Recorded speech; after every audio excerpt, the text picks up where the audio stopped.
Hello, welcome back to another Portworx Lightboard session. Today we're going to be talking about Stork. And so how do I spell that? S-T-O-R-K. So it stands for Storage Orchestrator for Kubernetes. Now you know. And this is part of Portworx. Portworx deploys Stork as part of any Kubernetes deployment. So it sits alongside the Portworx deployment nodes. And we're going to explain a little bit about what it does and what it means for storage orchestration to be tied close to Kubernetes. So Kubernetes itself runs a set of master nodes and a set of worker nodes. And here are the master nodes, here are the worker nodes, and worker nodes are also running Portworx.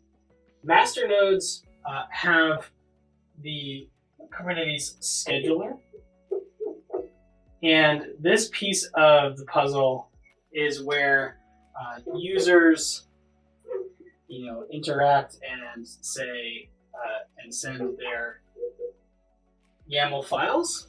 And when a YAML file comes in, say for a deployment or a stateful set, the scheduler will go ahead and figure out the best nodes underneath Kubernetes to place that on based on things like CPU, availability, and such to place that workload correctly. Now, what Stork does is when a deployment comes in, say for a stateful application that uses Stork, so this needs to be defined as the scheduler name in that application.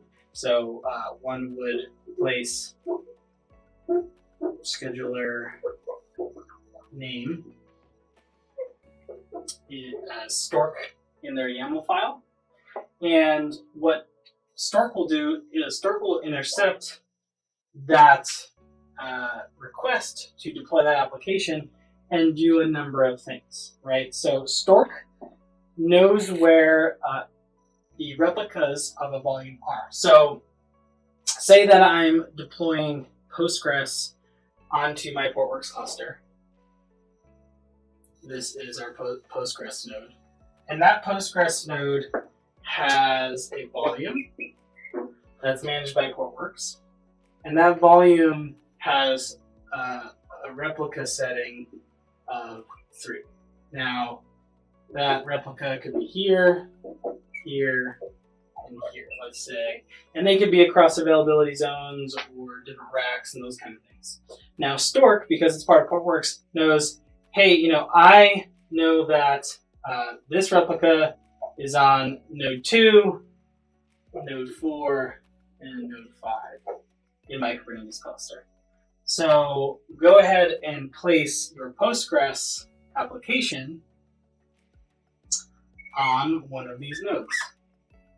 And so Postgres will run on that specific worker node because what this does is it places Postgres, the application, as close to the data as it possibly can, right? So this ensures data locality of the replica itself on the subsystem storage on the worker node to the application. And this improves performance and things like that because you don't have to access any of the data over the network.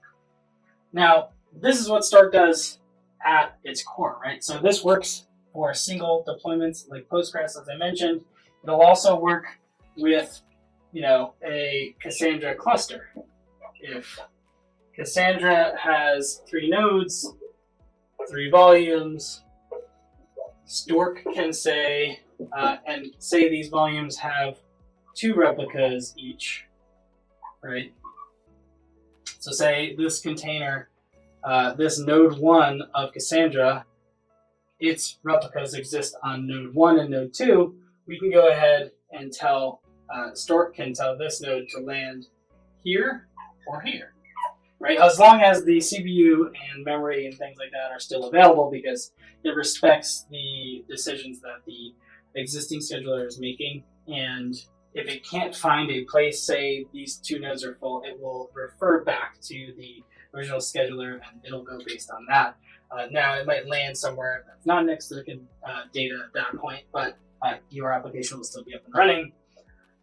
So Stork, Storage Orchestrator for Kubernetes, does these kind of things, tightly integrates the data management system, which is Portworx, with Kubernetes, your orchestrator. I will put links in the description below to find out more details about how Stork works and how you can make sure it's running in your Portworx and Kubernetes cluster. Until next time, thanks.